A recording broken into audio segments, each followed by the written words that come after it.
Sophie Hélène, artiste plasticienne, cayolaise. Au gré des marées, depuis des années, elle collecte les déchets déposés par les vagues. Bois flottés, filets de pêche, bouchons de plastique.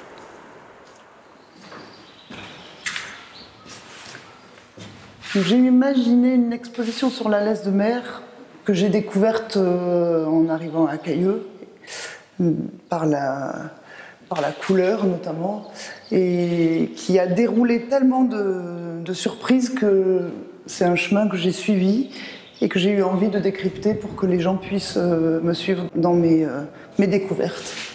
Au recto de cette exposition, Sophie s'attarde sur les petites bêtes qui peuplent la laisse de mer, explique le cycle des marées, raconte la formation des dunes, le sens des courants et la pollution des océans.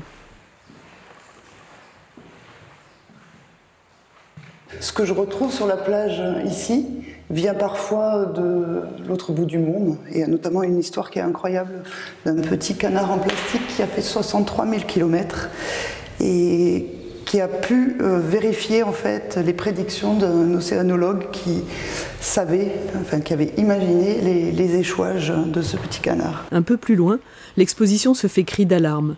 Des quantités de déchets disséminés dans toutes les mers du monde, des dizaines ou des centaines d'années pendant lesquelles le plastique jeté aujourd'hui polluera encore les océans. Et puis Sophie nous emmène au verso de son exposition. De ce que les autres ont abandonné, jeté, elle a fait des œuvres d'art. La façon que j'ai d'aborder les choses, c'est surtout de permettre aux gens d'être d'abord dans l'émotion, l'émotion de la matière, de la couleur. On ne reconnaît jamais les déchets que je mets en scène dans un premier temps.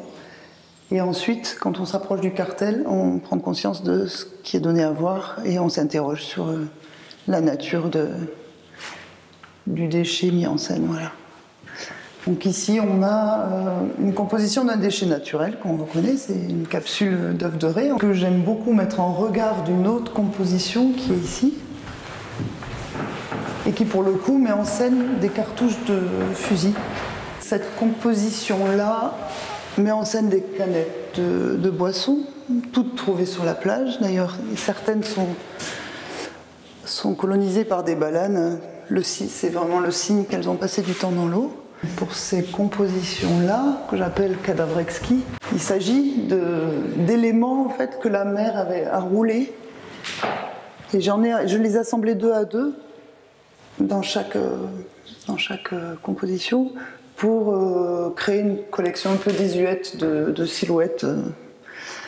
Et ce que j'ai appris par ailleurs après, c'est que les pêcheurs retrouvent malheureusement très souvent dans leurs hameçons des agglomérats comme ça de filets ou de fils, et qu'ils appellent ça les poupées de mer. Donc c'était amusant comme résonance.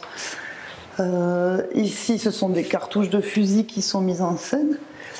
Et ce qui m'intéresse beaucoup dans cette collecte et puis dans cet assemblage après, c'est que c'est vraiment l'impression des éléments sur les déchets qui créent toutes les variations chromatiques qu'on peut observer.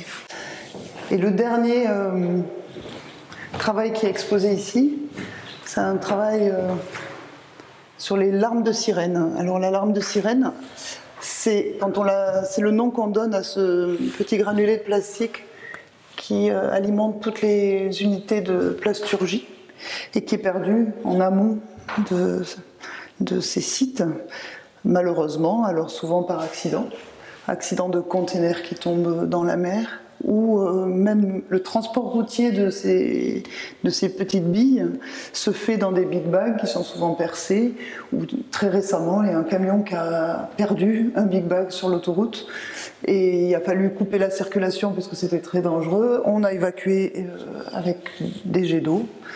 Et bon, évidemment, par effet de ruissellement, ces granulés vont se retrouver un jour sur nos plages. Si ce n'est pas sur la nôtre, ce sera sur une plage.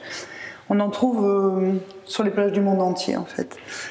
Et j'ai décidé de lui donner une visibilité parce qu'il y a très peu de gens qui connaissent cette pollution.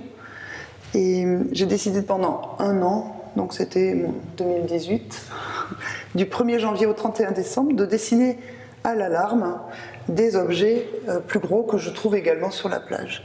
Donc là, vous avez un échantillon de 9 compositions.